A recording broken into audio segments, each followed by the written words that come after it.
Thank you Yeah. for that, Lynetta. Yeah. Thank you. Yeah. And Mark, I know you have lots to say. You've been kind of the back one saying, I need help, but you can give some help. Oh I gosh. know it. And so Ye- tell us about how you support people, because I know that you do Oh yeah. powerfully. hmm He did that for me. That's why I'm here where I am, because without him, I love I it. wouldn't Being back I and forth. wouldn't be. Yeah, of course. How the of course that you gave me was so powerful. Yeah. When I'm not in my small place.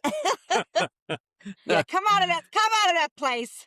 Okay, fine. um I've really been trained to be present with people no matter what they're going through. And I'd almost say it's like a mastery of being present with somebody without getting sucked into whatever's going on with them.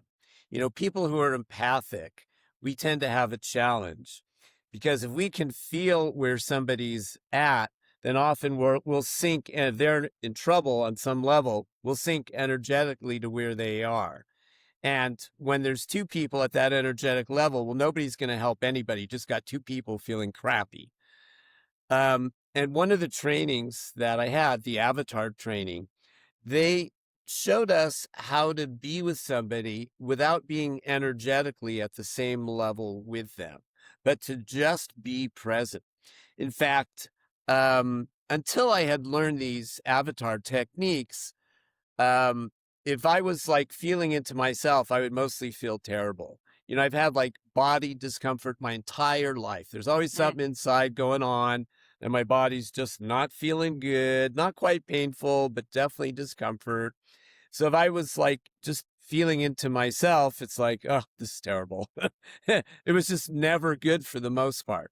But when Avatar trained me to take my presence and just put it with somebody else, it Mm. was like, oh my God, wow, this feels great. Just taking the Mm. attention off of myself and putting it on somebody. And Mm. it didn't even matter what was going on with them. Like they said, they could be having a meltdown. I mean, we did hours and hours of these exercises where you take your presence from on yourself and you bring it out to the person in front of you. And they could be having a meltdown and you'd still be like just with them.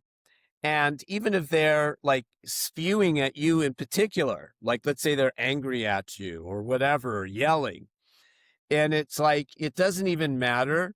And the analogy I use here is like, I don't know if you've ever seen some of the airports where they have a road going right around the end of a runway. And, if there was a car there and a jet starts to take off, literally the jet exhaust would throw the car off the road around the airport. So Mm. what they have is they have these things made out of metal that go from flat to straight up. So it redirects that exhaust straight up into the air. So any cars going around behind it don't get blown Mhm. off the road Mhm. right next to the runway. So I kind of envision if somebody's spewing that there's just this like deflector and it Yeah. can go all around me and they can be doing whatever. And I can just be totally present with them no matter what's going on. Mm.